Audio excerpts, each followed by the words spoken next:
네, 노동자연대 온라인 토론회에 오신 여러분 모두 환영합니다. 오늘은 월요일에 뵙게 됐는데요. 오늘 이 토론회 사회를 맡은 저는 노동자연대 신문 기자로 활동하고 있는 이현주라고 합니다. 안녕하세요. 네, 바로 토론을 진행을 해보도록 하겠습니다. 전 세계를 덮친 이 코로나 바이러스 위기는 세계 경제에 커다란 충격을 가했고 또 주요 자본주의 국가들 사이의 관계와 또 국제 질서에도 영향을 미치고 있는 것 같습니다. 특히 지금 미국이 이 국제적 위기를 헤쳐나가는 데서 어떠한 그런 주도적인 구실도 하고 있지 못하다는 점 때문에 과연 미국 패권이 계속해서 유지될 것인가 하는 그런 물음도 제기가 되고 있습니다. 오늘 그 토론회에서는 바로 이런 점들에 대해서 같이 살펴보고 또 토론을 해보는 그런 시간을 갖도록 하겠습니다. 오늘 토론은요, 먼저 발제자의 발제를 들어보고요. 그리고 나서 지금 그 영상을 시청하시는 분들이 또 질문과 의견을 나눌 수 있는 그런 시간을 갖는 순으로 진행을 하도록 하겠습니다. 참가자분들께서는 실시간 채팅과 또 전화를 통해서 의견과 질문을 남겨주실 수 있고요. 그리고 구체적인 이용 방법은 채팅창과 또 더보기란에 자세히 소개가 되어 있으니까요. 확인을 해주시면 되겠습니다. 네, 오늘 발제를 해주실 그 김영익 기자를 소개를 드리겠습니다. 김영익 기자는 노동자연대 신문 기자이시고요. 그리고 그동안 그 신문에 국제 정치 경제 그리고 특히 또 한반도와 동아시아 정세에 대해서 아주 다수의 글을 써오셨습니다. 그리고 제국주의론으로 본 동아시아와 한반도라고 하는 그런 책의 공저자이기도 하십니다. 네, 먼저 그러면 김영익 기자의 발제를 들어보도록 하겠습니다. 네, 소개받은 김영익입니다. 거두절미하고 이제 바로 제 얘기를 할까 하는데요. 경제위기와 코로나19 위기라는 이중의 위기 때문에 많은 사람들이 생존을 위해 지금 분투하고 있습니다. 그러나 주요 정부들은 경제 사정이 악화되는 것에 안절부절하면서 경제활동을 재개하려고 하죠. 이 때문에 팬데믹이 더 악화될 위험이 있을 텐데도 그렇게 하려고 합니다. 그 외에도 정부 정책이 코로나19 위기를 해결하는 데 어려움을 주는 요인이 되는 경우도 있는데요. 특히 주요국 정부의 대외 정책이 코로나19의 해결에 어려움을 주는 경우가 있습니다. 제가 사진을 하나 띄워놓고 얘기를 해보려고 하는데요. 예컨대 제재 문제가 있습니다. 미국이 주도하는 국제 제재 때문에 소위 불량 국가들, 대표적으로 이란, 지금 사진에 나오는 이란, 또는 이제 베네수엘라, 북한 같은 그런 불량 국가들이 코로나19 대처에 어려움을 겪고 있는 것이죠. 4월에 이란 정부는 한국산 코로나19 진단키트를 수입하려다가 미국의 금융제재에 막혀서 그 수입이 좌절됐습니다. 이란 정부 공식 발표 내용이에요. 앞서 3월에 베네수엘라 마두로 정부는 코로나19에 대비하기 위해 의료체계를 강화하고자 국제통화기금 IMF에 약 50억 달러의 자금 지원을 요청합니다. 그런데 IMF는 이 자금 지원 요청을 단칼에 거절해버렸어요. 누군가 아마 다른 국가 정부일 수도 있고요. 또는 의료 국제 구호기관일 수도 있고요. 단 어느 누군가가 북한에 코로나19 대비에 필요한 의약품과 관련 기기를 보내려 한다면 매번 유엔의 승인을 거쳐야 합니다. 그리고 미국이 정해놓은 금융 제재에 따른 불편도 다 감수해야 합니다. 트럼프 정부는 북한도 코로나19 위험에서 예외일 수 없다라는 우려가 제기되는 와중에도 단칼에 대북 제재를 결코 풀 수 없다라고 했죠. 그리고 최근에 이제 김정은 건강 이상설이 제기됐는데요. 물론 김정은은 잘 나타났지만요. 그런 건강 이상설이 제기되는 와중에 미국과 한국 문재인 정부는 2년 만에 한미 공군 연합훈련을 실시했고 미군과 한국군 모두 정찰기를 북한 주변을 계속 띄웠습니다. 최근에 그 휴전선 남측 초소에 느닷없이 날라온 그 북한 쪽에서 날라온 총알을 두고 우발이냐 도발이냐 얘기가 많지만 사실 그런 걸 따지기에 앞서서 이런 전체 맥락 속에서 이런 사건도 봐야 하지 않을까 싶어요. 다른 사진 하나 띄워보겠습니다. 4월 28일 미국 뉴욕에 본부가 있는 국제구호위원회라는 한 비영리 기구가 보고서를 냈습니다. 그 보고서에 따르면 아프가니스탄, 시리아, 예멘 등 지금 전쟁을 겪고 있는 나라들, 그리고 그 외에도 아프리카, 중남미의 여러 빈국들 같이 코로나19 위협에 특히 취약한 34개국에서 향후 코로나 확진자가 적어도 5억에서 최대 10억 명, 사망자는 170만에서 최대 320만 명 이를 수 있다는 보고서를 냈습니다. 근데 이 보고서를 내면서 국제구호위원회는 이렇게 덧붙였습니다. 이 수치는, 이 10억 명이라는 수치는 매우 보수적으로 잡은 수치다라고요.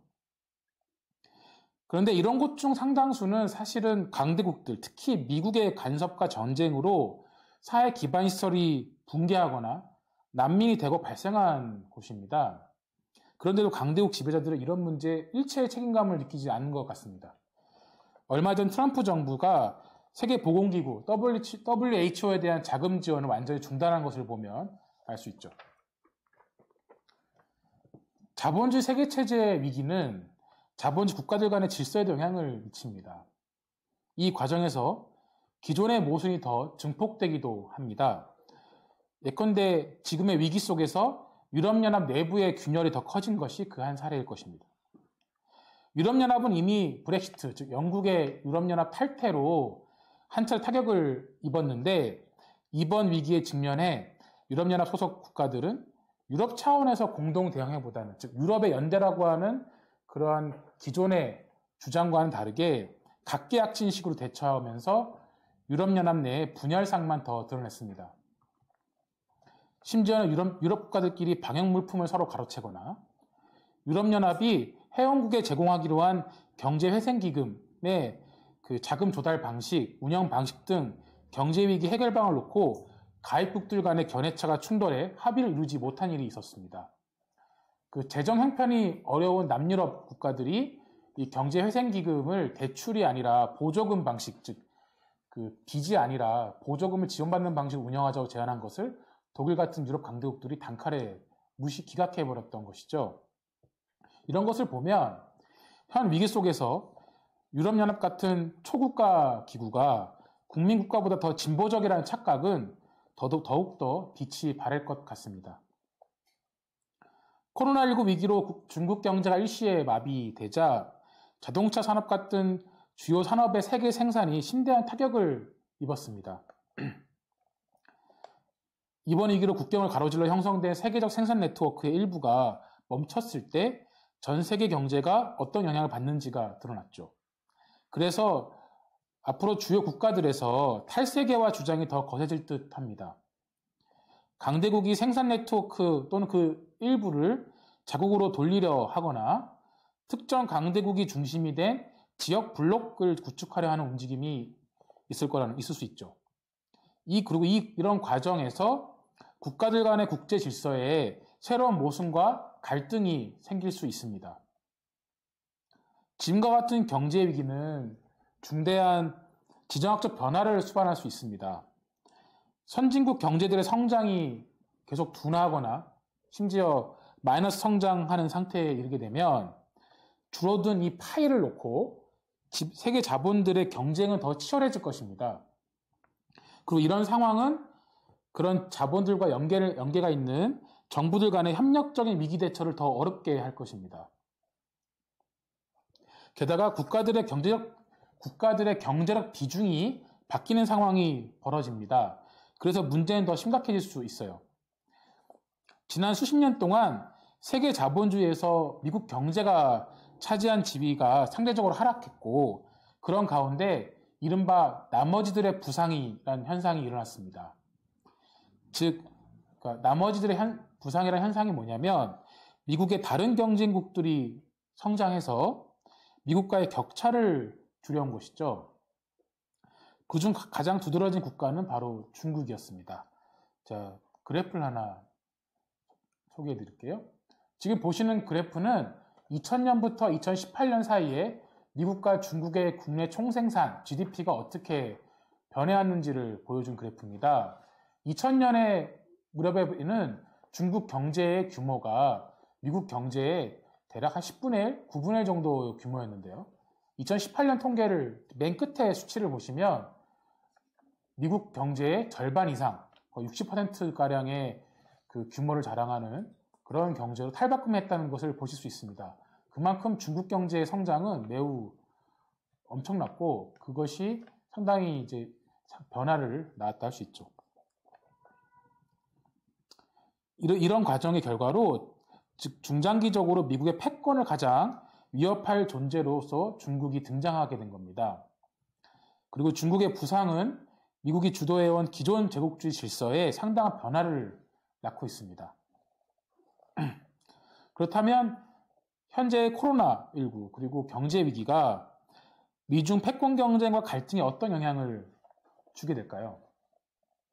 사실 이 코로나 위기가 처음에 이렇게 번졌을 때, 코로나 팬데믹이 처음 시작됐을 때, 그 많은 사람들은 그리고 많은 사람들 서구 언론들은 소위 중국발 체르노빌 모먼트가 시작된 거라고 얘기했습니다. 뭐냐면은 1986년 소련 체르노빌 핵발전소 사고가 나고 나서 불과 5년도 안 돼서 소련이 붕괴하는 일이 있었는데요. 바로 그와 비슷한 운명을 중국이 밟기 시작했다는 얘기를 서구 언론들이 했던 거죠. 그런데 좀 시간이 지나니까 상황이 좀 바뀌었습니다. 중국에서 코로나19 확산세가 진정되는 듯해 보이기 시작한 거예요. 그리고 중국이 다른 나라들의 코로나19 관련한 지원에 나섰습니다. 프랑스와 독일 등 유럽 강대국들이 자국 내 방역에 급급한 사이에 이탈리아와 세르비아의 지원 요청에 화답해서 방역 물품을 보낸 국가는 중국이었습니다. 반면에 미국을 비롯한 서구는 코로나19가 급격히 퍼지면서 심각한 피해를 입고 있는 거죠. 무엇보다 미국이 이러한 세계적 위기의 직면에 전혀 지도력을 발휘하지 못하고 있습니다. 그러자 이제 새로운 물음이 고개를 들고 있습니다. 코로나19가 미국에서 중국으로 세계 패권에 넘어가는 계기가 되는 것은 아닐까 하는 그런 물음이 제기되는 거죠. 중국이 코로나19 위기의 틈을 노려서 운신의 폭을 넓히는 듯 하니까 미국 트럼프 정부는 이러한 중국의 움직임에 매우 신경질적으로 반응하고 있고 여러 수단을 동원해 중국을 견제하려 하고 있습니다. 단지 트럼프만이 아니라 근데 이런 움직임은 미국에서 트럼프만이 하는 움직임은 아닙니다. 민주당 대선 후보인 조 바이든도 트럼프와 비슷하게 중국에 대한 강경론을 펴고 있어요. 미국 정부는 코로나19 확산의 책임이 중국에 있다라고 주장을 하고 있습니다. 사진을 하나 보시죠. 지금 보시는 거는 그 트럼프가 백악관에서 이제 그 언론 브리핑을 할 때 뻔히 그 연설문에 코로나 바이러스라고 써 있는 거에다가 차이니즈라고 이렇게 찍찍 그어서 써놓고 그렇게 차이니즈 바이러스라고 읽고 즉 중국 바이러스라고 읽는 그 상황을 이제 한 언론 기자가 찍은 겁니다. 이렇게 트럼프 정부는 틈만 나면 코로나 바이러스를 중국 바이러스다 또는 우한 바이러스라고 불렀고요. 심지어는 국무장관 폼페이오는 G7 회의에서의 성명서에 우한 바이러스라는 표현을 넣으려고 했었죠. 트럼프와 그 국무장관 폼페이오는 앞장서서 코로나 바이러스가 중국 우한의 한 연구소에서 유래했다는 명확한 증거가 있다고 말했습니다. 그런데 아직까지도 그 증거가 무엇인지는 밝히지 않고 있습니다. 특히 트럼프 정부는 중국의 코로나 책임을 묻겠다면서 보복 조처들을 검토하기 시작했습니다. 그 중에는 중국산 상품에 관세를 부과해 1조 달러를 걷어들이는 것이 포함되어 있다고 해요. 그리고 막대한 손해배상을 중국한테 받아내려고 합니다. 4월 27일 트럼프는 기자회견에서 제1차 세계대전 종전 후에 독일이 물었던 그 막대한 배상금보다 더 많은 돈을 중국에 내게 하겠다고 말했죠. 이런 분위기 속에서 미국 미주리주 정부가 미주리주 지방법원에 그 중국 정부를 상대로 손해배상 소송을 거는 일이 있었습니다. 중국 정부도 강하게 반발하면서 그 전방위 대응을 하고 있습니다. 언사도 갈수록 덕해지고 있어요. 그래서 중국 정부는 코로나 바이러스가 심지어 미군에서 유래해 중국에 퍼졌다라는 주장도 하고 있었죠. 이런 일은 코로나19 경제 위기로 위기감이 커진 미국 지배자들이 중국에 더 강경해지고 있음을 시사합니다. 그리고 이런 복합적인 위기에 의해서 미중 갈등 등 강대국 간 경쟁이 더 악화되는 양상임을 보여줍니다. 그런데 이번 위기로 중국이 미국을 과연 밀어내고 새로운 패권국으로 등장할 수 있을까요? 결론부터 말씀드리자면 결코 쉽지 않은 일입니다. 중국이 비록 매우 빠른 속도로 군사력을 강화하고 있는 것은 맞습니다. 그렇지만 한동안 미국과의 격차는 매우 클 것입니다. 제가 그래프를 하나 보여드릴게요. 지금 보시는 것은 스톡홀름 국제평화연구소라는 한 단체가 지난 4월에 밝힌 각 국가별 군비 지출 비중입니다. 보시면 미국의 군비 지출이 여전히 세계 1위입니다. 압도적 1위고요. 그래서 여전히 2위와 10위의 군비 지출 국가들의 군비 지출을 다 합쳐도 미국이 더 많습니다. 아직까지도. 물론 단지 군사비 차이로만 미국과 중국의 격차를 설명할 수는 없습니다. 미국은 유라시아 일대에 광범한 군사기지 망을 갖고 있고요. 그리고 동맹국 체제를 수년 동안 이 유라시아에서 유지해 왔습니다. 미국은 중국의 부상에 대해서 경계와 적개심을 갖고 있는 중국의 주변 국가들을 자기 편으로 포섭할 수도 있어요. 반면에 중국의 해외 군사 진출은 이제 막 시작되는 단계이고 동맹국 확보라는 면에서는 미국보다 분명히 열세입니다. 그리고 미국은 여전히 국제 금융 시스템의 중심에 서 있습니다. 미국의 거대 은행들은 국제 금융시장을 지배하며 그래서 현재 국제 무역 결제의 약 90%, 그리고 세계 외환 보유액의 약 60%가 달러로 표시됩니다. 그래서 이번 위기가 시작되자 많은 국가와 기업들이 자신의 부채 상환과 수익에 중요한 달러를 모으는 데 주력했던 까닭입니다. 게다가 지금은 중국 경제도 재고가 석자인 상황이라는 점을 또 생각을 해야 돼요. 그래서 2008년, 2009년 위기 때와 달리 세계 경제 회복에 견인차 노릇을 하기가 이번에 좀 어려울 가능성이 큽니다.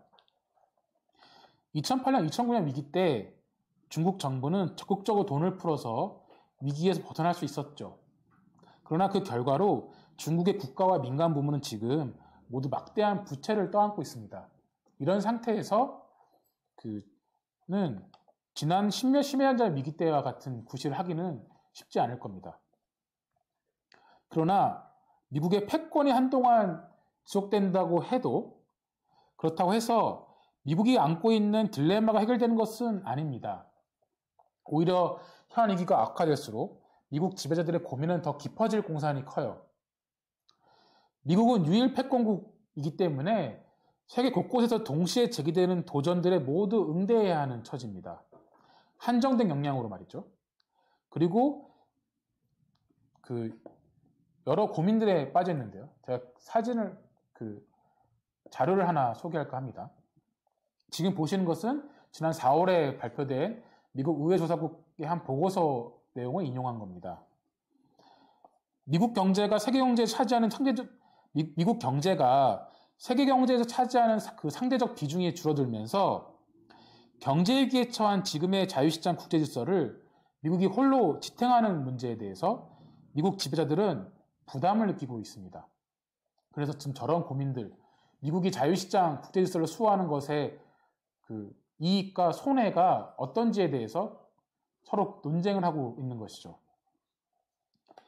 따라서 미국이 현 위기 속에서 국제적 지도력을 발휘하지 않는 것은 단지 트럼프의 정치 성향, 미국 우선주의라고 하는 그 정치 성향에서 전적으로 비롯된 문제는 아닐 것입니다. 따라서 앞으로도 강대국 간 갈등으로 불안정은 해소되지 않을 것입니다. 미국과 중국의 격차가 여전히 크지만 우리는 그 이전에 미국과 중국 사이에 이해관계의 충돌이 계속 첨예해지고 있음을 주목해야 합니다.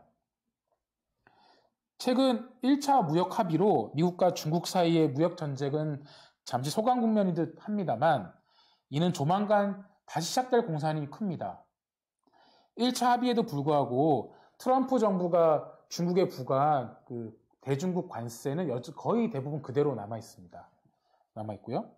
무엇보다 지금 미국은 이 중국 기업들이 첨단 산업에서 기술력을 키워서 바로 그 해당 미국 기업들의 경쟁력을 잠식하지 못하게 하는데 큰 관심이 있어요. 그래서 안보 관련 생산 분야에서 중국의 수출입을 제한한다든가 중국의 대미 투자의 내용을 조사한다든가 중국의 직접재산권 절도 혐의를 조사한다든가 같은 온갖 수단을 동원하려 하죠. 그리고 바로 이번 코로나19 위기의 책임이 누구였는지에 놓고 둘러싼 이 책임 공방, 이것도 무역전쟁이 다시 시작되는 계기가 될 수 있습니다. 그 밖에도 대만 문제, 남중국해 갈등 등 기존의 지정학적 갈등이 더 악화될 여지도 충분합니다. 예컨대 중국은 미국 해군 함정들의 코로나19가 확산되는 상황을 이용해서 남중국해에 대한 장악력을 키우려 애쓰고 있어요. 그래서 태평양에 배치된 미군 항공모함 4척이 코로나19 환자가 발생해서 항구에 발이 묶여있자 그 틈에 중국군은 자국의 항공모함인 랴오닝함을 대만 해협을 거쳐서 남중국해로 보냈습니다. 그러자 미군도 사실상 항공모함과 다를 바 없는 강습 36함을 남중국해로 파견해서 상호 대치한 일이 있었죠. 경제 위기는 분명 정부 재정에 부담을 줍니다. 즉 세수를 감소시키고요. 정부 지출을 증대시키기 때문에 정부 재정에 부담을 줘요. 그러나 당장 미국과 중국이 이러한 재정 부담 때문에 군비 지출을 크게 줄이려고 하고 할 것 같지는 않습니다. 오히려 최근의 추세는 그 반대로 나타나고 있습니다. 제가 그래프를 하나 소개할까 하는데요. 지금 보시는 것은 최근 중국 국방 예산 증가 추이와 경제 성장률 추이를 비교한 그래프입니다. 보시다시피 그 중국의 경제 성장률은 수년 동안 계속 떨어져 왔어요. 하지만 중국 정부의 국방 예산 증가율은 그러한 경제 성장률 하락 추세를 따라가지 않고 있습니다. 외려 더 증가한 해도 있었다는 거고요. 그리고 이 모든 제가 보여주는 전 기간에 걸쳐서 중국의 경제 성장률보다 국방 예산 증가율이 훨씬 더 높다는 것을 보실 수 있습니다. 미국 트럼프 정부도 군비 지출을 늘리는 데 열심히 해요. 미국의 국방 예산은 2015년에 5,860억 달러에서 지난해 2019년에는 7,320억 달러로 늘었습니다. 지난해 미국 국방 예산 증가율은 5.3%였는데요.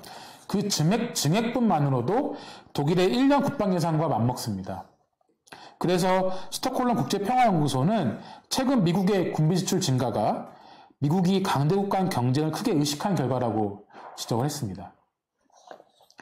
이처럼 지배자들은 경제위기로 인한 손실과 자국의 지위 하락을 만회하기 위해서 비시장적 방식, 특히 군사력 증대에 기대고자 할 수 있다는 거예요. 지금처럼 강력한 경쟁자가 등장해서 자국의 권력과 지위를 노리고 있다면 더더욱 그럴 것이라는 거죠.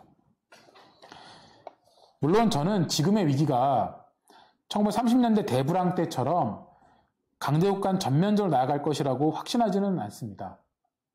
그러나 코로나19 팬데믹 등이 우리에게 확실히 알려주는 것은 한 가지 있습니다. 즉 우리에게 펼쳐질 2020년대는 지난 10년보다 훨씬 무시무시한 시대가 될 거라는 점이죠.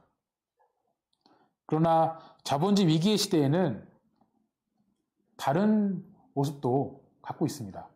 자본주의 위기의 시대에는 그러한 위기와 동시에 반자본주의적 대안을 추구할 가능성도 존재합니다. 우리는 그렇기 때문에 노동계급 혁명이라고 하는 이 가능성을 실현하려 애써야 합니다. 그러려면 우리가 해야 할 과제가 있습니다.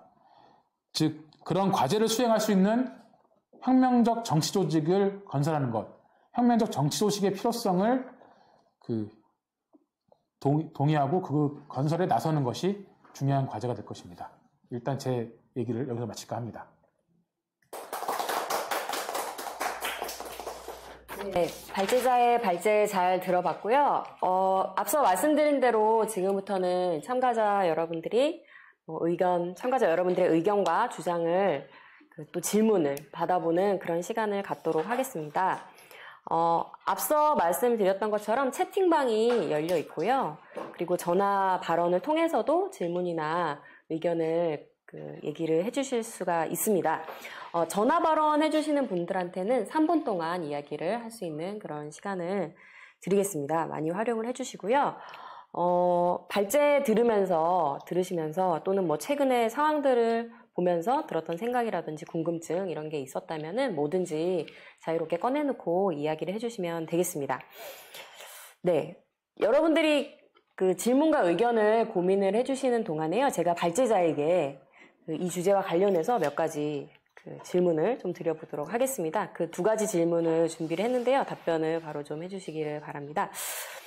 먼저 첫 번째는 일단 미중 간의 그 갈등에 대해서 이야기를 해주셨는데, 근데 미국과 중국 사이에 경제적으로 상호 긴밀한 상황 아닙니까? 그러다 보니까 미국과 중국 사이에 어떤 경제적인 우위를 놓고 무역 전쟁을 하고 뭐 외교적인 마찰을 빚기는 해도 전쟁까지 가는 거는 어렵지 않느냐라고 하는 그런 의견이 있는데, 이런 의견에 대해서는 어떻게 좀 생각을 하시는지 먼저 좀 의견을 듣고 싶습니다. 네, 자본들이 이제 국경을 가로질러서 생산 네트워크를 형성하고 있고, 그 핵심에 미국과 중국 경제가 있다는 것은 분명 사실입니다. 그리고 그 과정에서,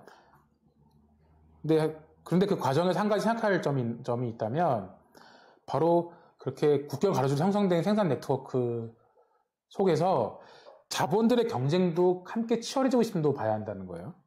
그런 경쟁에서 이기기 위해서, 치열해지는 경쟁에서 이기기 위해서 자본들은 자신들이 기반을 둔 또는 자신들이 연계를 맺은 국가의 비시장적 방식, 즉 그 국가의 군사적, 외교적 힘에 의지하고 호소할 수 있다는 거예요.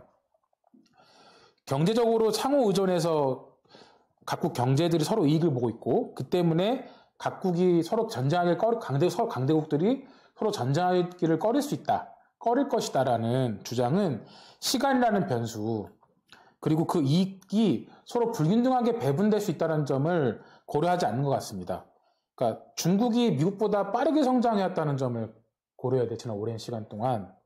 그러면서 시진핑은 그 변화된 중국 경제의 상황을 감안해서 첨단 산업 육성에 중국 경제를 고도화하려 시도하고 있습니다. 근데 이런 게 미국의 첨단 기업들, 제가 아까 발제 때도 말씀드렸지만 미국의 첨단 기업들, 애플, 뭐 구글, 뭐 이런 아마존 같은 이런 첨단 기업들을 위협하고 있다는 거예요. 그리고 궁극적으로 이러한 중국의 경제 고도화가 미국의 군사적 우위에도 악영향을 준다고 미국 지배자들은 보기 찾겠다는 겁니다. 즉, 그래서 미국의 무역 전쟁의 부담을 느끼면서도 많은 미국 기업주들이 대중국 무역 전쟁에 찬성하는 까닭이 여기 있는 거죠. 따라서 경제적 상호 의존은 강대국들이 일시적으로 서로 전쟁을 삼가게 하는 요인은 될 수 있겠지만, 역사에서는 궁극적으로 정반대 결과를 낳은 사례가 많다는 점도 보여줍니다. 예컨대 영국과 독일은 제1차 세계대전 전에 투자나 무역 면에서 서로 중요한 상대였지만 전쟁에 돌입을 했다는 거예요. 그리고 제2차 세계대전 기간에는 미국의 포드 공장이 독일 현지에 있었지만 미군은 그 포드 공장 위에 폭탄을 떨어뜨린 걸 주저하지 않았습니다. 그리고 일본과 미국은 제2차 세계대전 전에 뭐 원유 수출이나 또는 상품 수출인 면에서 서로에게 매우 큰 고객이었고 서로 큰 무역 상대였지만 일본은 진주만을 폭격했다는 거고요. 그리고 미국은 히로시마, 나가사키에 핵폭탄을 떨어뜨리는 걸 주저하지 않았다. 그러니까 오히려 역사가 우리에게 보여주는 것은 결코 경제적 상호 의존과 또는 자유무역이라고 하는 것이 강대국 간 전쟁을 근본에서 막아주지 못할 뿐 아니라 오히려 더 많은 경우에는 그 점 자체가 서로 간의 갈등과 그 경쟁을 증폭시켜서 전쟁으로 이어지는 경우도 많다라는 점을 역사에서 배울 수 있다는 거죠. 답변 감사드리고요. 2번째 질문을 제가 소개해 드리기 전에 일단 한 가지 안내 말씀을 먼저 드리고 더 진행을 해보도록 하겠습니다.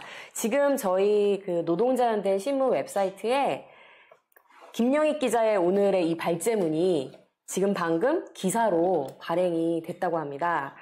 네, 아주 신속하죠? 네. 그래서 참가자분들께서 그 발제문을 직접 보시면서 뭐 질문이나 의견을 보내주셔도 좋으니까요. 네, 참고를 해주시기를 바라고요. 네, 그럼 두 번째 질문을 먼저 또 이어서 드리겠습니다. 됩니다. 네. 네. 하겠습니다. 네. 네. 또 마찬가지로 이제 미중 갈등에 대한 그런 질문인데요.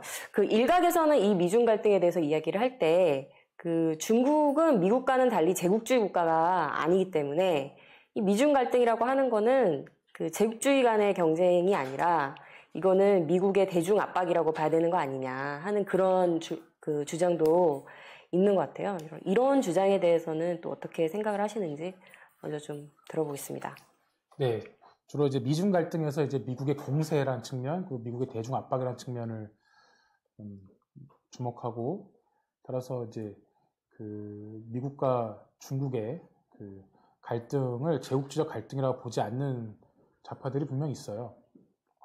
그런데 이제 이런 물음을 좀 던지면 시작해야 되죠.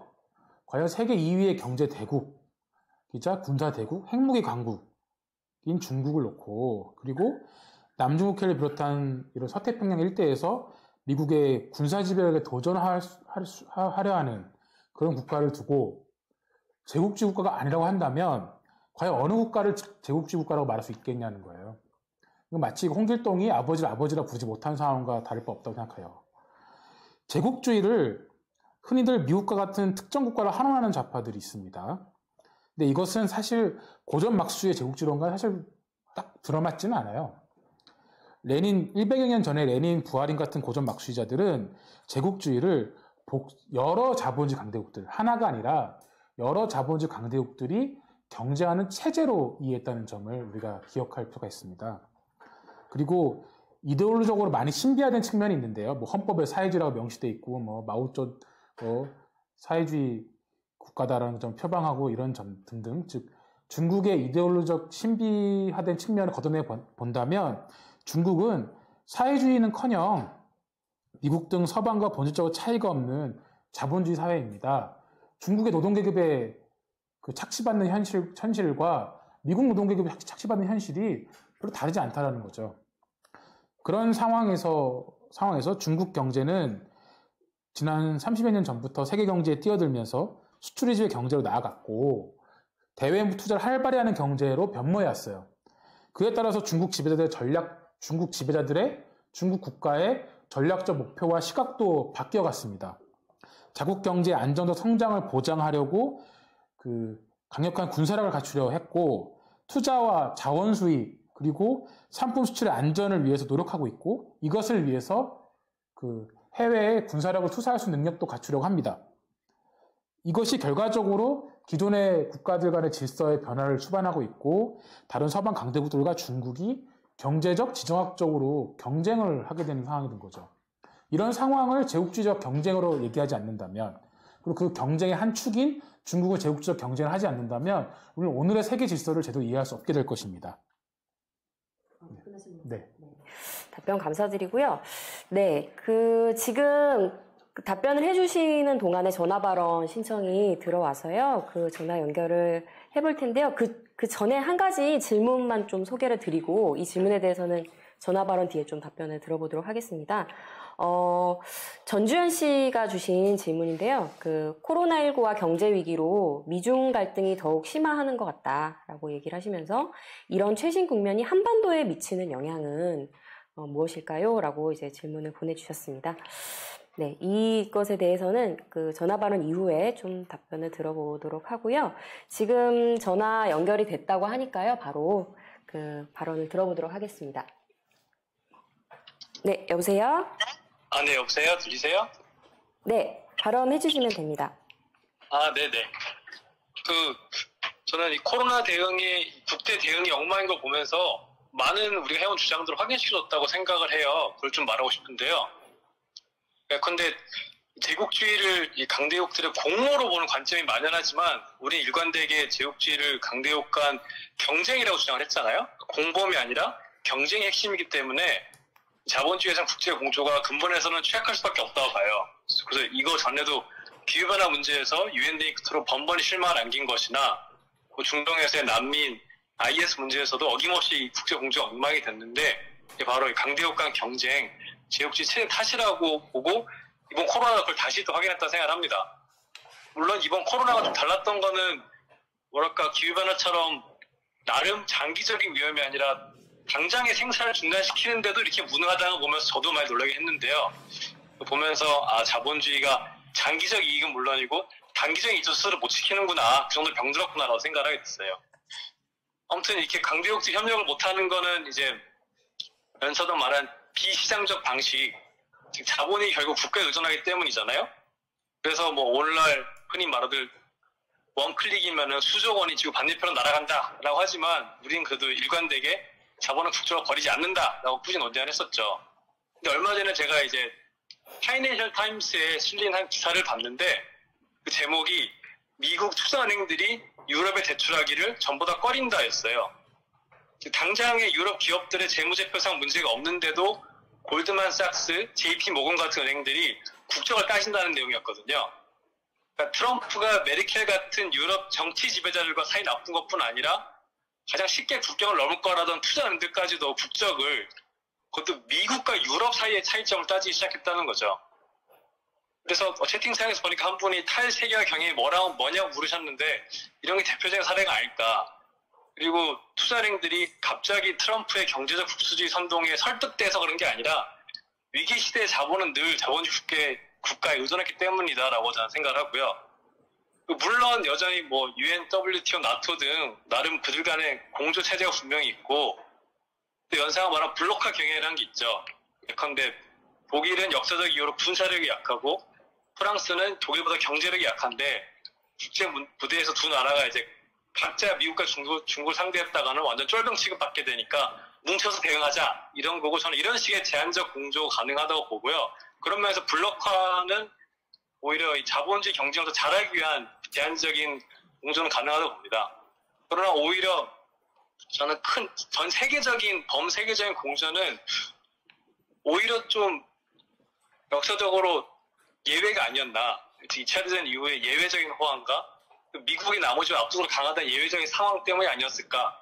반면에 지금처럼 이제 한 곳으로 쏠려 있지 않고 미국, 유럽, 중국 등이 나름 막 경쟁을 하고 있고 또 경제 호황커녕 위기가 심해질 텐데 저도 그래서 중국의 핵개발을 부정하기 쉽지 않을 거라고 생각을 하고요. 그보다는 그 냉전 이후에 계속 진행되어 온 다극화 경향이 분명히지 않을까.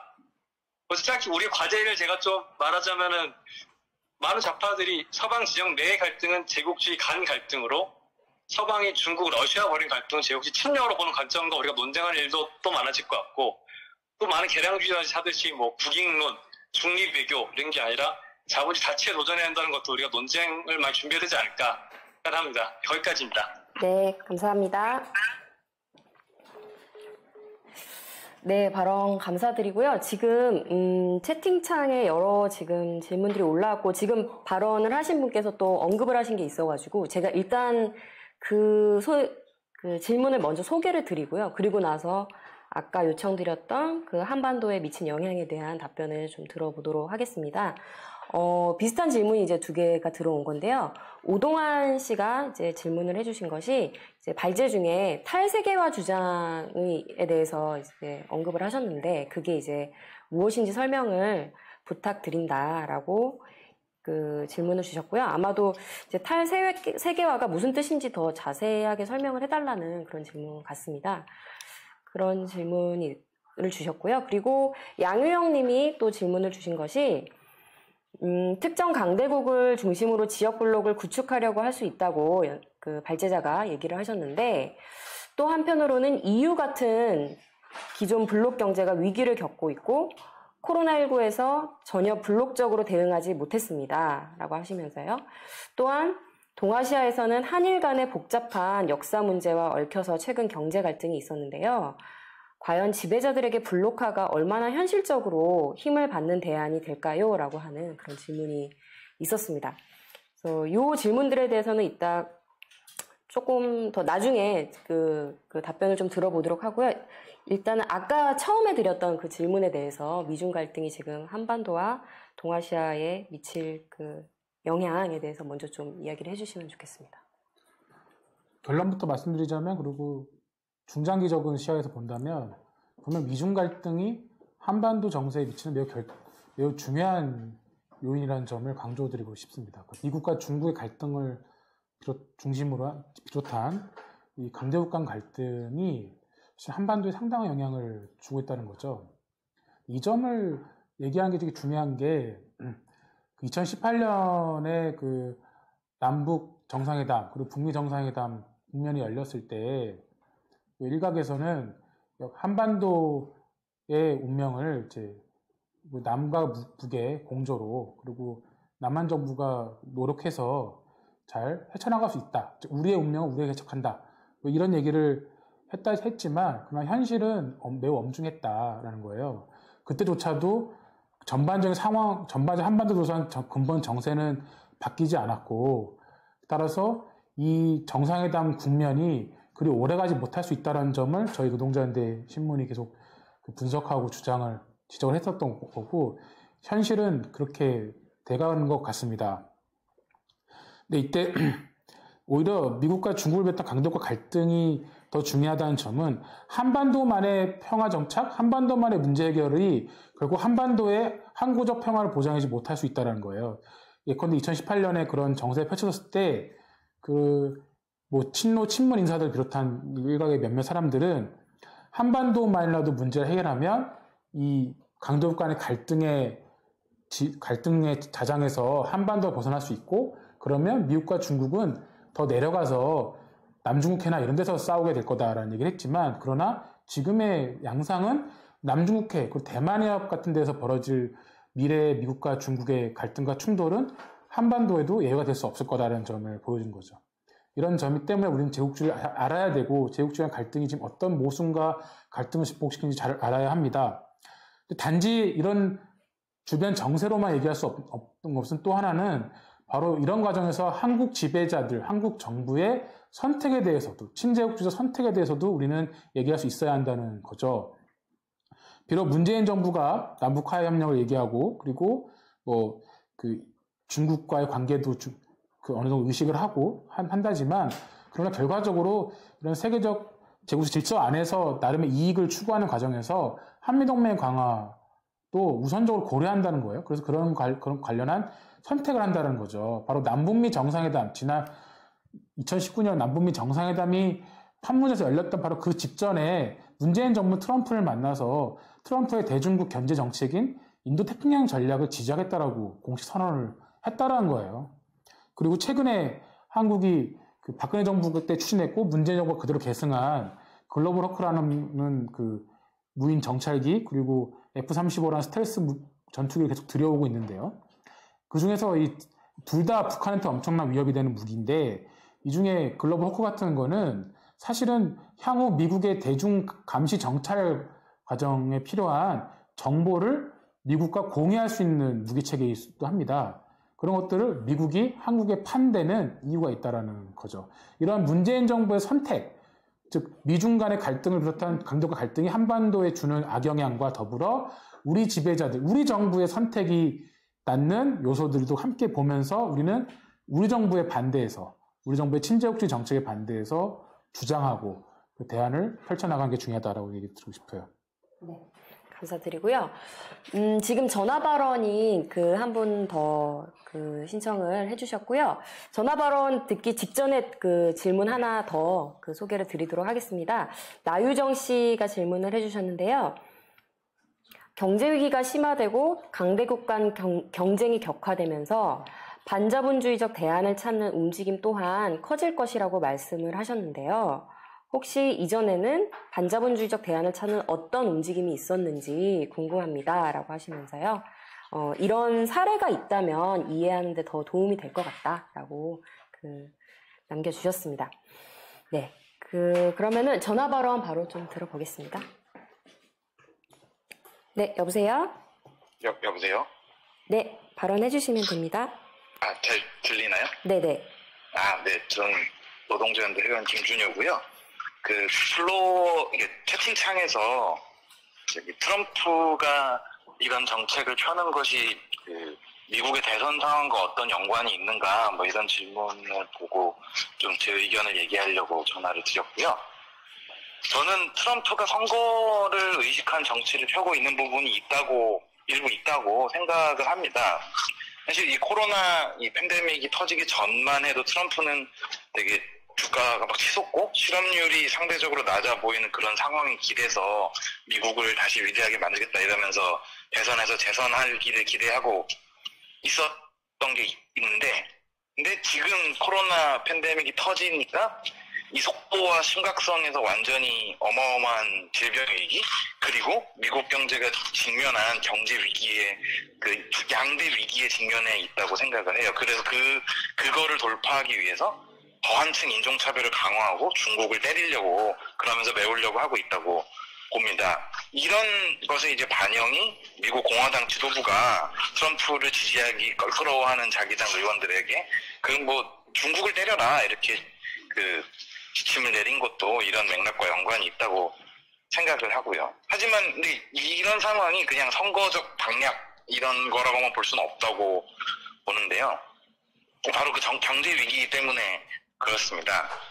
그러니까 트럼프는 사실 이 팬데믹이 훨씬 이전이고 자기 집권하기 초기부터 이 장기적 경제 위기에 나름 대응하기 위해서 세계적으로 펼쳐진 제조업 어떤 생산 사슬, 공급 사슬을 미국으로 되돌리게 하려고 관세와 무역 정책을 펴왔고 기업들에게 촉구를 해왔죠. 물론 이제 그 관세 정책은 중국발 공급 사슬에 이제 기대고 있는 미국 대기업들에게 별로 인기는 없었지만 발제하신 영익 씨도 지적하셨듯이 중국에 대해서 경쟁을 하고 중국의 기술 수준을 향상시키는 중국 정부에 맞선 트럼프 노력에 대해서는 이 관세 정책보다 기업들도 많이 훨씬 공감을 했었죠. 그리고 코로나 팬데믹을 맞아서 또 중요하게는 이 기업들 자신도 중국 중심 공급 사슬을 의존하는 게 자기의 수익성에 취약하다는 점을 부분적으로도 깨닫는 부분이 있다고 생각을 합니다. 그래서 이런 해법이라는 측면이 좀 있을 것 같고요. 그리고 이거에 더해서 사실 미국 기업들뿐만 아니라 유럽연합도 이제는 그런 트럼프와 그들의 호응해서 나름으로 중국을 일부 영역에서 전략적 경쟁자다 이런 운운을 하고 있고, 일본 총리 아베도 최근에 일본 기업들에게 중국 의존도를 낮추는 데 대해서 3조 엔이 넘는 이제 지원을 하겠다고 발표도 한 바 있죠. 이런 소위 말하는 블록화 경향의 심화 같은 것들이 좀 배경에 더 중요하게 자리 잡고 있다는 점을 봐야 된다고 생각을 합니다. 네, 발언 감사합니다. 네. 발언 잘 들어봤고요. 지금 발언하신 분이 채팅창에 질문을 또 하나 언급을 해주셨어요. 관련한 이제 질문이 박혜신 씨가 해주셨던 질문인데요. 트럼프의 대중국 압박에서 대선이라는 국내 요인이 얼마나 크다고 봐야 할까라는 질문이 있었고, 그에 대한 지금 전화 발언자분께서 의견을 밝혀주신 것이고요. 또 블록화 관련해서도 또 의견을 또 덧붙이기도 하셨는데, 일단 앞서 드렸던 질문들 중에서 이 탈세계화와 블록화 관련한 질문에 대해서는 먼저 좀 바로 답변을 보고자 하고요. 그리고 이 트럼프의 대중국 압박에서 대선이라는 국내 요인이 얼마나 영향을 얼마나 크다고 봐야 할까에 대해서도 혹시 덧붙이실 얘기가 있다면 또 얘기를 해주셔도 좋을 것 같습니다. 네. 항상 이렇게 준비가 안 됐을 때 질문이 들어오죠. 이런 게 또 묘미죠. 그렇죠. 네. 탈세계 의미에 대해서 질문이 들어왔는데요.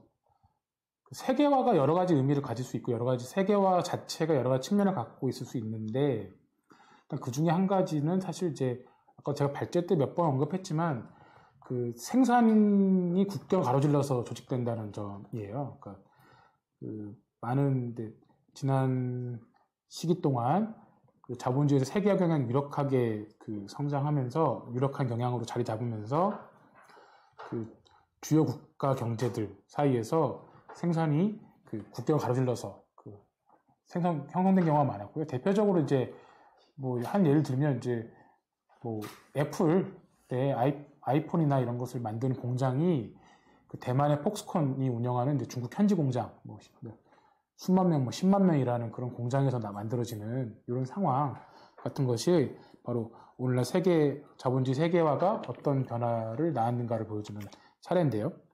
그런데 미국이나 이런 일부 서구에서 지배자들 일부는 그 생산 네트워크의 국경을 가로지는 조직화가 결코 자국 경제에 도움이 못 됐다라고 주장하기 시작했었어요. 대표적으로 이제 피터 나바로 같은 즉 트럼프의 지금 경제 고문, 이제 핵심 백악관 무역 투자국장인가요? 제 정확한 직책 이경이 기억이 안 나는데요. 그 사람 같은 경우에 대표적인 그 탈세계화론자인 거예요. 즉 미국의 핵심적인 생산 네트워크가 중국이나 이런 데 감에 따라서 외려 중국이 더 큰 이익을 받고 미국은 거기서 큰 이익을 보지 못했다. 심지어는 손해를 봤다라고 주장하면서 미국의 기업들의 주요 생산망을 다시 국내로 들여와한다라고 주장을 하고 있는 거죠. 그런 주장에 바탕을 둬서 트럼프 정부가 여러 무역 정책과 경제 정책을 펼치고 있는 상황이었던 겁니다. 그 중에 하나가 이제 무역 전쟁이었던 거고요. 근데 그런 트럼프 정부의 움직임 외에도 지금의 그 코로나19 위기는 많은 기업들과 다른 국가의 정부들로 하여금 이 지금의 그 세계화 상황을 어느 정도 변화가 불가피하다는 생각을 하게 만들 수 있을 거라는 거죠.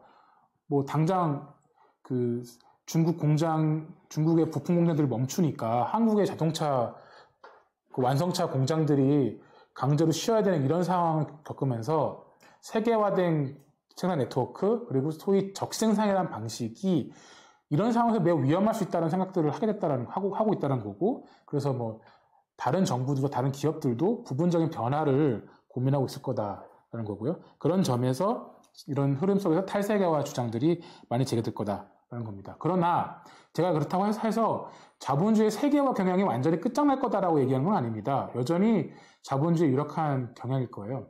그리고 사실은 자본주의 역사 내내 그 세계화 경향과 그리고 국가와 특정 자본들이 융합하는 이런 소위 국가자본주의 경향은 계속 모순되지만 서로 공존해 왔다는 점.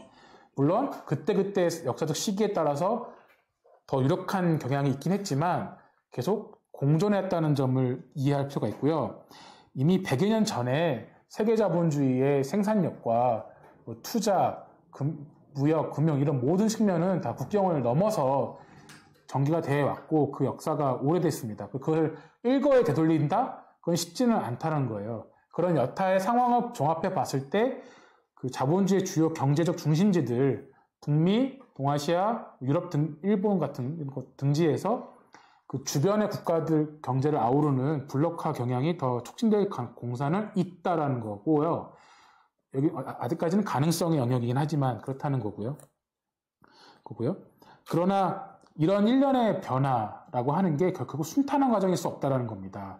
이렇게 생산 과정을 재조직하고 부분적으로라도 조정하는 과정에서 각국의 이해관계는 충돌할 수밖에 없고요. 그 이해관계의 충돌이 지정학적, 정치적, 군사적 갈등에도 상당한 영향을 줄 수 있다는 거고, 심지어 그것은 최악의 경우에는 진짜 그 강대국 간 충돌이 있는 그런 미래의 상황도 배제할 수 없다는 점에서 우리가 그냥 이런 것을 순탄한 과정, 아무런 모순이 없는 과정으로 이해할 필요는 없다는 거고요. 다만 아까 한 분이 한일 갈등을 아까 사례 드렸었는데, 한일 갈등은 뭐 당시 표면적으로 봤을 때는 상당히 뭐 아베 정부랑 뭐 문재인 정부랑 서로 죽일 듯이 싸운 듯 보였습니다만, 그러나 중대한 지정학적 변화를 함축하는 그런 갈등은 아니었습니다. 실제로 결과적으로 그것이 아님이 드러났고요. 문재인 정부가 당장 한일 군사정보보호협정 지소미아를 중단을 했다가 바로 연장해버리고 하는 그런 사례를 봐도 우리가 좀 이런 주제를 논의할 때 우리가 주목할 만한 사례는 아니다라고 생각을 합니다. 일단 여기까지 얘기해요. 예. 네네. 답변 감사드리고요. 지금 채팅창에 들어온 그 이시연 님이 들어온 질문을 좀 읽어드리겠습니다. 좀 길이가 길긴 한데요. 그래도 한번 좀, 최대한, 네, 읽어보도록 하겠습니다. 이제, 트럼프가 WHO에 대한 재정 지원을 중단 선언을 했잖아요. 그것을 보면서 WHO 같은 국제기구들이 결코 국제적인 이슈를 국가를 초월해서 해결하지 못한다는 점을 여실히 느꼈습니다. 그러면서 국제기구들의 성격에 관한 추가적인 물음이 생겼는데요. 라고 하시면서 이제 질문 던져주셨는데요. 혁명적인 좌파가 유엔과 유럽연합 같은 국제기구가 진보적인 구실을 하지 못한다는 주장을 할 때 유엔 그 자체는 그 안에서 매우 불평등한 권력관계가 존재한다는 점은 인정을 하면서도 그래도 WHO나 뭐 유니세프나 ILO 같은 인권기구 같은 그런 산하기구들은 지지 방어해야 하지 않냐라고 하는 그런 의문이 제기되고는 합니다. 그러시면서 이제 이런 WHO 같은 기구를 미국 같은 이런 강대국들이 유엔 산하에 만든 동기가 무엇일까요? 라고 이제 물어보셨고요. 그러면서 이제 냉전 시기에 동구권이나 EU, 북한 같은 각종 불량 국가들에 대한 우월성을 보여줄 수도 있고 기후변화 같은 문제들을 지배자들이 해결할 수 있다는 신용을 보여줄 수 있다는 이데올로기적인 그런 측면은 있을 것 같은데 그게 주된 목적이냐라고 하는 질문을 남겨주셨습니다. 그래서 이 질문에 대해서는 조금 이따가 좀 질문 드려보기를 하고요.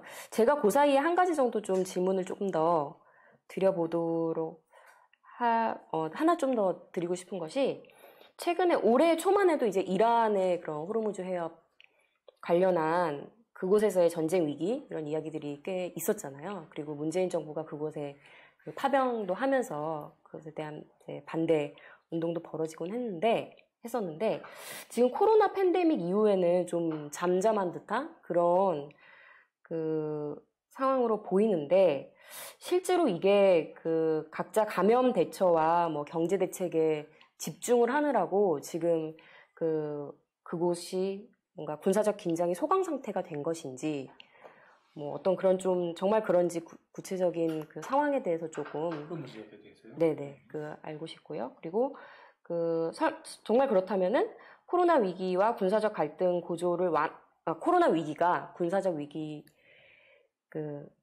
와 갈등을 완화시키는 그런 구실을 했다고 볼 수 있는 건지 이런 좀 질문에 대해서도 한번 좀 답변을 듣고 싶습니다.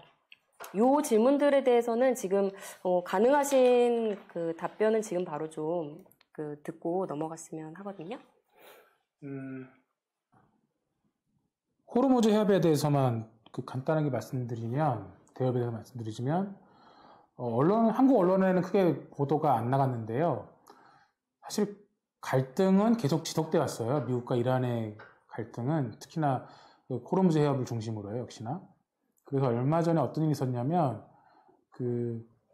호르무즈 해협, 즉 페르시아만 일대에서 활동을 하고 있는 미군 군함을 이란 고속정이 이제 접근한 그런 일이 있었습니다. 뭐 미군 해군 발표로는 뭐 앞길을 가로막았다. 미군 해군 함정의 앞길을 이란 고속정들이 포위하고 가로막는 위협 행동을 했다라고 하는데요. 그건 사실 뭐 알 수는 없습니다.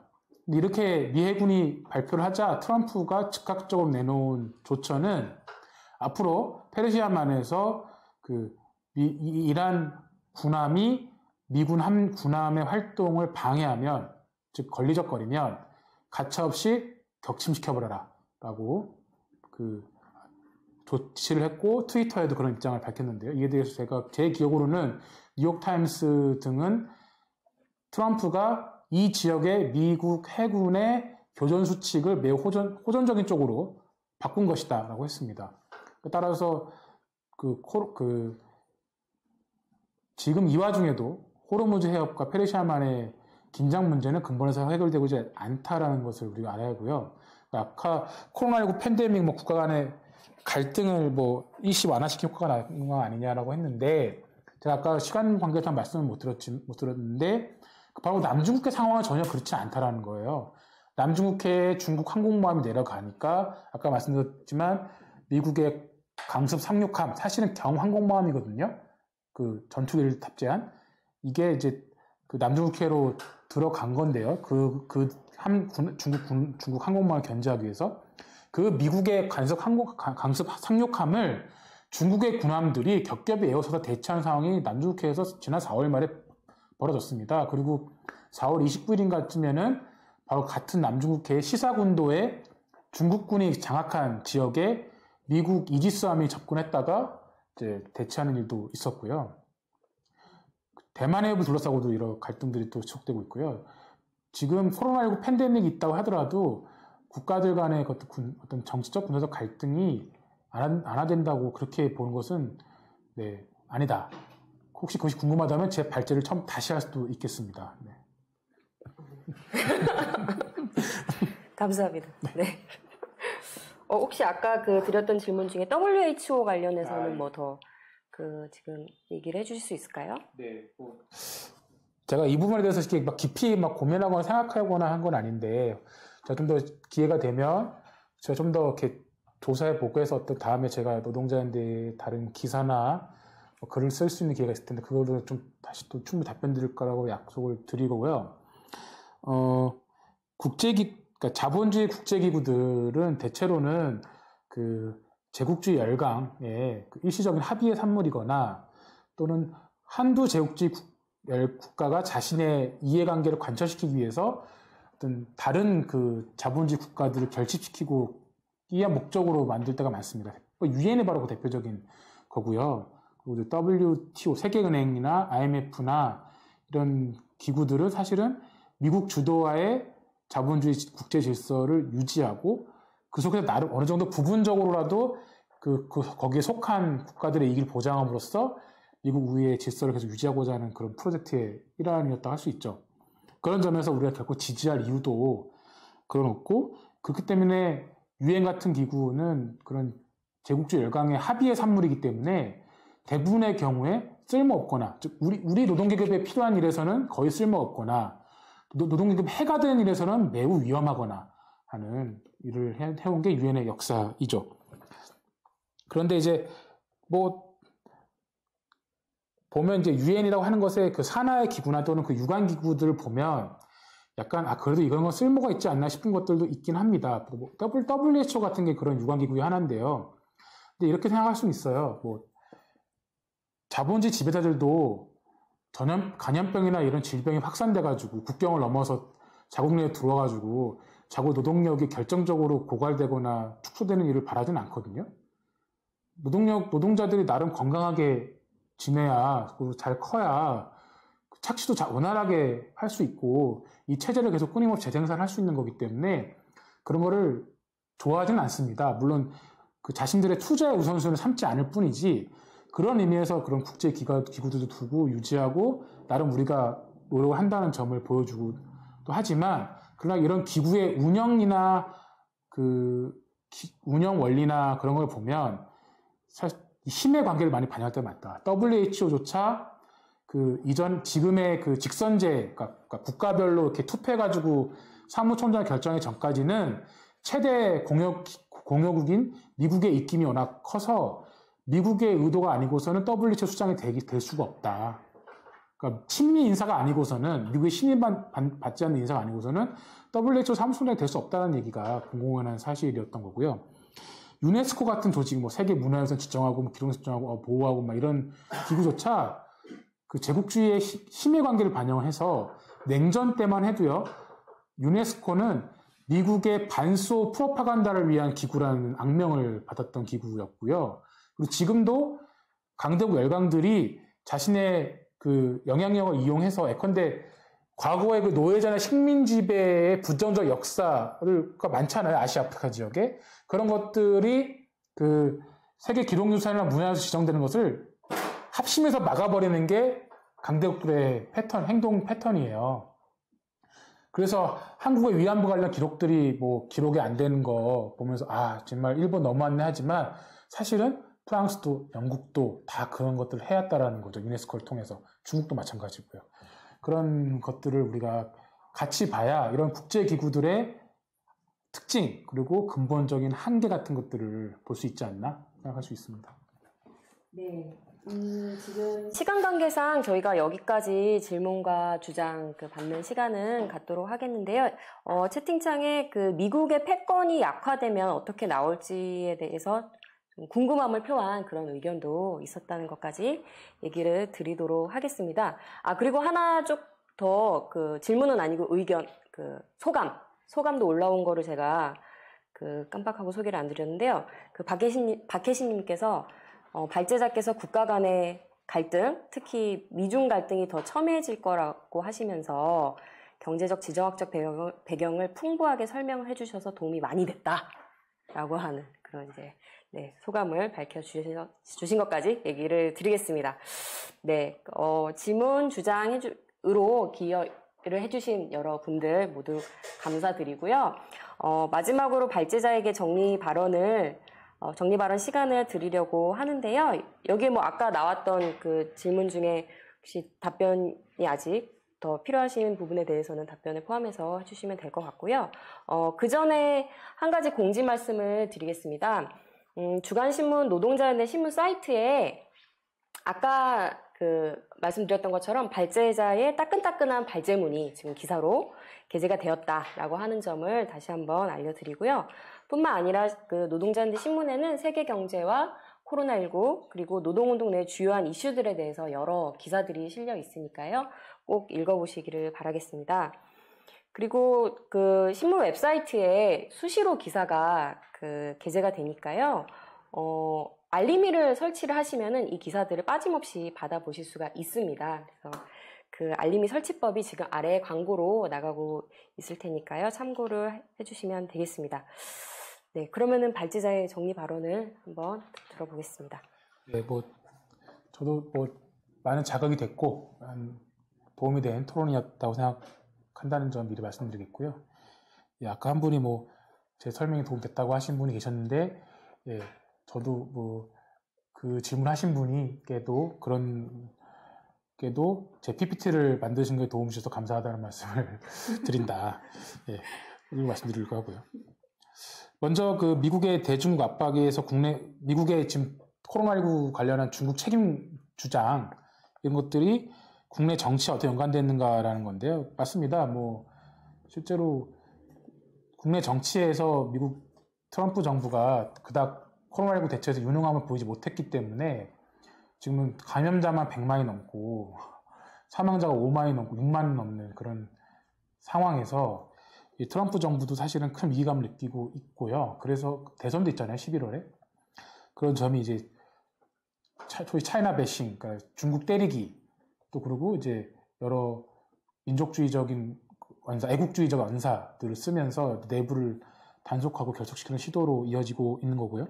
그런 양상은 사실은 지금 심각한 이중의 위기, 경제위기, 코로나19 위기 속에서 주요국에서 다 벌어지고 있는 것 같습니다. 이런 민족주의적 호소, 애국주의적 호소와 프로파간다가요. 그런 것도 우리가 좀 한국도 예외가 아니라는 점에서 경계를 해야 한다고 보는데요. 그래서 한 가지 사례를 하나 더 들자면 얼마 전에 공화당 상원 정국위가 올해가 이제 미국이 큰 선거가 있으니까요. 선거 앞두고 이제 자당 정치인들한테 선거 대응 메모를 이제 회람시켰는데요. 워낙 지금 코로나19 대응 관련해서 미국 트럼프 정부의 대처가 워낙 형편없으니까 이런 주장을 해놓은 거예요. 그 메모에다가. 트럼프를 선거 캠페인 때 옹호하는 게 쉽지 않으면 그냥 차라리 중국을 공격해라. 중국을 때려라. 이렇게 메모를 한 게 공개가 됐고, 그래서 백악관이 섭섭해하고 했다는 거예요. 자기들 왜 옹호하지 않고 중국만 공격을 하느냐. 근데 사실 트럼프 정부 자신이, 백악관 자신이 지금 차이나 배싱, 중국 때리기에 열중하고 있는 거였으니까요. 근데 그 점에서 민주당도 다르지 않긴 합니다. 미국 민주당도요. 그런 좀 이런 것이 결과적으로 미국 국내에서 극우들, 주의회를 점거하고 자동 소총을 들고 점거하고 락다운, 즉 외출 제한령, 이동 제한령을 풀어라라고 시위를 하고 주의회를 점거한 그런 극우들을 자극하고 그들을 고무시킬 수 있다는 점을 우리가 일단 봐야 되고요. 놓치지 말아야 하고요. 미국에서. 그리고 이러한 공세가 미국 국내에서는 아시아계 사람들에게 인종차별적 공격의 한 빌미, 한 계기가 되고 있다는 점도 같이 봐야 하지 않을까 싶습니다. 한국 교포도 많은 세상이니까요. 그리고 제국주의 국가는 사실 세계 질서라고 하는 게 고정불변하지 않습니다. 자본주의 체제 하에서 100여 년 전에 레닌이 지적한 바인데 세계 자본주의의 역동성 그 자체가 경제적으로 앞선 지역과 그렇지 않은 지역의 상황을 바꾸는 경우가 많습니다. 즉, 한번 경제적으로 앞선 지역이 계속 앞선다는 보장은 없다는 거예요. 그런 변화가 일어나면 그에 따라서 국가들 간의 정치적 순위도 바뀔 수 있다는 거예요. 힘의 순위가. 그럴 때 기존의 패권국가와 신흥 강자 간에 모순이 생기고 그 모순을 궁극적으로 폭력으로 해결하는 과정이 강대국 간 전쟁인 것이죠. 그리고 자본주의 역사에서 그런 식으로 그 모순을 폭력으로 해결한 경우가 왕왕 있었습니다. 이 얘기인즉슨 패권이 약화되는 기존의 패권 국가가 그냥은 물러난 적은 단 한 번도 없었다라는 겁니다. 순전하게. 아, 그래요. 당신이 많이 크셨네요. 그럼 그만큼의 몫을 국제 정치에서 보장해 드릴게요. 이러지는 않는다. 오히려 자신의 패권을 어떻게든 유지하기 위해서 온갖 수단 방법을 다 동원하고 심지어 도박을, 그것이 설사 대단한 위험에 처하게 될지라도 그런 도박을 행하는 경우가 많았다는 것입니다. 그래서 예전에 한 영국의 막수주의자가 이런 표현을 썼는데 상처 입은 야수가 더 위험하다라고 한 적이 있습니다. 그리고 제국주의 열강은 특정 전쟁에서 패배하거나 패퇴하긴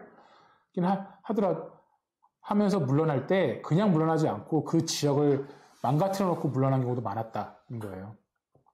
그런 점에서 미국의 자신의 패권 약화를 자시하지 않을 것이고 도박을 많이 할 것이다. 그것이 세계 질서를 상당히 불안케 할 것이고 상당히 위험에 빠질 거라는 점을 우리가 예상해야 된다. 이것이 제가 앞에 발전 내내 강조했던 내용이다라고 할 수 있습니다. 그러나 그런 위기 상황, 경제 위기와 그리고 그것이 그 속에서 점증하는 어떤 지정학적 갈등과 위기 상황에도 저는 우리가 헤쳐나갈 가능성은 얼마든지 있다. 위기 속에 대안은 있다. 쉽게 말해서 하늘은 무너져도 솟아날 구멍은 있다라는 점을 말씀드렸습니다. 그런 반자본적 대안을 건설할 수 있다라는 거고요. 여서도 사례는 얼마든지 있습니다. 우리는 1914년에 터진 1차 세계대전, 수천만 명의 청년과 대중을 죽음으로 내모은 세계 제1차 대전이라는 강대국 간 전쟁 끝에 1917년 러시아혁명이라고 하는 역사상 가장 성공적인 반제국주의 반전 운동을 받고 그 이후에 전 세계 곳곳에서 다른 유럽 국가들 중심에서 혁명의 물결이 몇 년 동안 계속됐다는 것을 압니다. 비록 러시아혁명 궁극에서 패배했지만 러시아혁명은 우리에게 이런 위기의 시대에는 혁명의 시대일 수 있다는 점을 보여준 거죠. 비슷한 예로 1930년대 대불황기를 배경으로 하는 대중저항의 물결이 있었습니다. 흔히 1930년 대불황은 제2차 세계대전으로 이어지는 이른바 세기의 어둠의 시기라고들 하지만 희망 또한 그때 존재했습니다. 바로 예를 들면 스페인 혁명이 있었던 거고요. 스페인 혁명이 일어났던 같은 시기에 프랑스에서는 대중파업 물결이 있었습니다. 미국에서도 공장 점거 파업과 노동계급의 급진화 물결이 있었고요. 제3세계에서 벌어진 혁명적 민족해방 운동까지 제가 다 일일이 열거하지는 않겠습니다. 그런 혁명과 저항의 시대였습니다. 그러니까 새로운 제2차 세계대전이라는 그런 야만이 아니라 사회주의라고 하는 새로운 가능성도 그때는 충분히 가능했었다는 거죠. 그것이 왜 불발됐느냐, 그리고 왜 야만으로 기결될 수밖에 없었느냐를 곰곰이 생각하면서 오늘의 교훈을 이끌어낼 수 있어야 한다고 봅니다. 이때 저항을 이끌었던 또 저항에서 상당히 영향을 미쳤던 개량주의자들이 그에 걸맞는 방향을 제시하지 못했고 오히려 그 가능성을 죽이는 선택, 약화시 선택을 많이 해왔다는 거죠. 이런 위기의 시대에 개량주의자들은 그 기로에 섭니다. 예전에 한 좌파 정치인이 예전에 했던 표현을 빌리자면 지금 산소호흡기를 낀 자본주의라는 체제를 살리는 의사가 될 것이냐, 아니면 그 환자가 베고 있는 베개를 들어서 환자의 숨통을 끊는 장의사 역할을 할 것이냐의 기로에 섰는데, 그때마다 개혁주의 정치 세력들은 의사구실을 한다라는 거죠. 이렇게 그런 것들이 30년대의 그 가능성을 실현되지 못하는 한 중요한 원인이었다. 그때 충분한 혁명적 리더십이 있었다면 노동계급의 혁명 노동계급 운동을 이끌 수 있는 그런 혁명적 리더십이 일찌감치 구축되었고 존재했다면 역사는 달라질 수 있었을 겁니다. 우리 이 역사적 결과에서 교훈을 도출해낼 필요가 있습니다. 지금의 위기는 리더십의 위기일 수 있다는 겁니다. 노동운동에서의 리더십의 위기일 수 있고, 그 위기에 대안은 혁명적 정치조직 건설에 있을 거다라는 점을 다시 한번 말씀드리면서, 마치 로마 정치인 키케로가 모든 연설문마다 스파르타가 멸망해야 합니다라고 붙였던 것처럼, 저도 다시 한번 강조하고 싶은 것은 우리는 혁명적 정치 세력을 건설해야 한다. 지금 당장 해내야 한다라는 점을 마지막 결론으로 내면서 제 발언을 마치고 합니다. 네. 정리 발언 잘 들었습니다.